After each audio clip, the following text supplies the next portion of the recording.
Been a while since I did a video on numbers, so we're gonna talk numbers a little bit and kind of go over how I'm doing with Turo and some latest developments on what I'm doing different now. Today marks 11 months and 4 days in Turo business.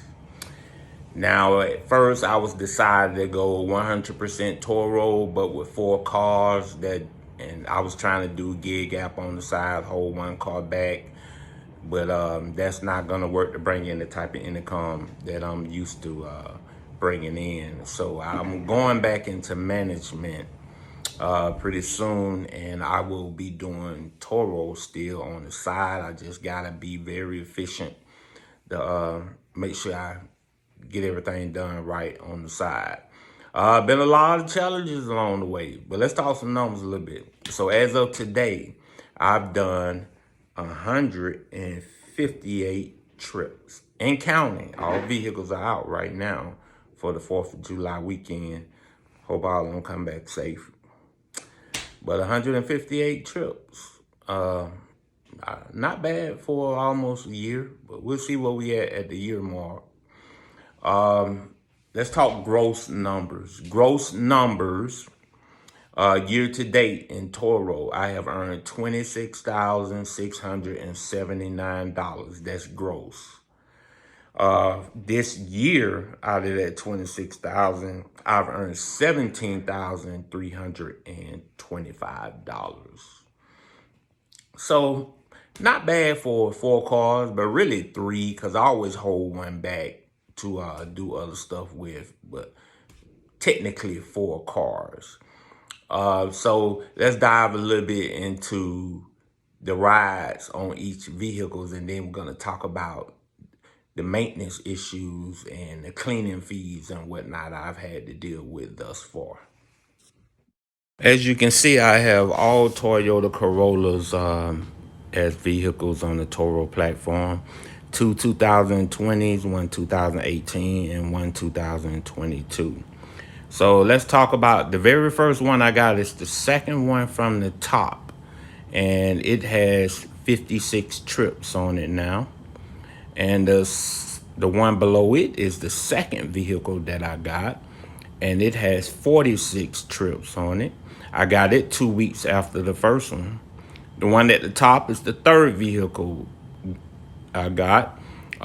It has 44 trips on. I got it a month after the first vehicle.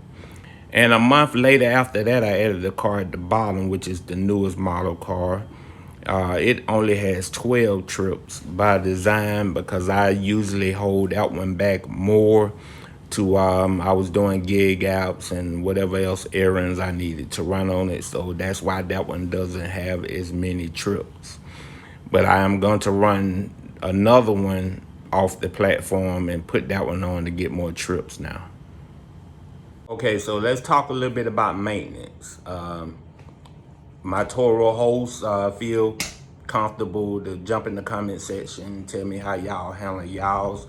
I know some people have the luxury of having their own personal mechanic on premises that come to handle everything for them, the oil changes and all that good stuff.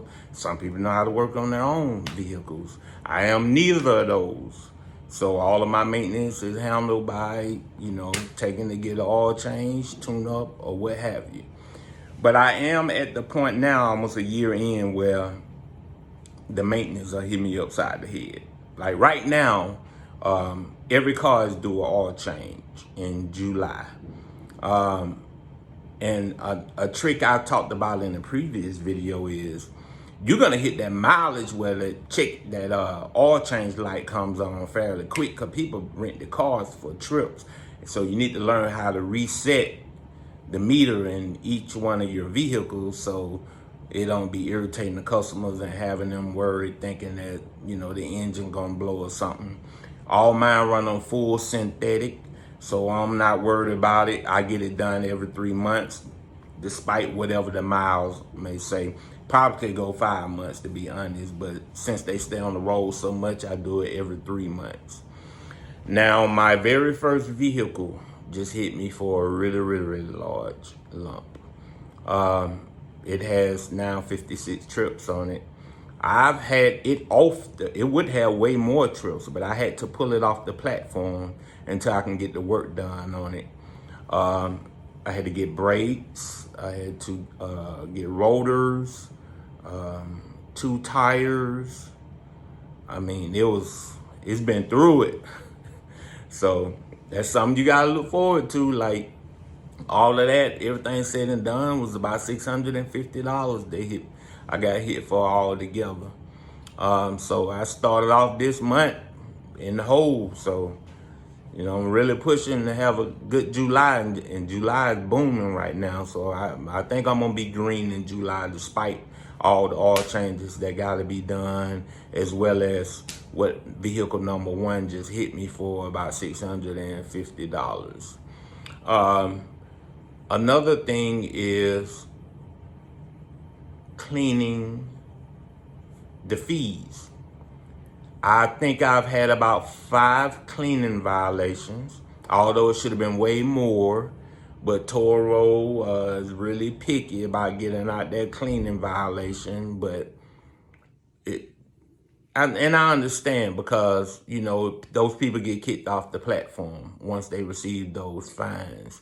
So they have to be stingent about it. But at the same time, we're trying to protect our assets and keep these vehicles in good condition, so we can keep them on the platform. Because Toro will be the first one to kick them off the platform, somebody complain. I'm going to say 7 out of every 10 trips, marijuana gets smoked in the car.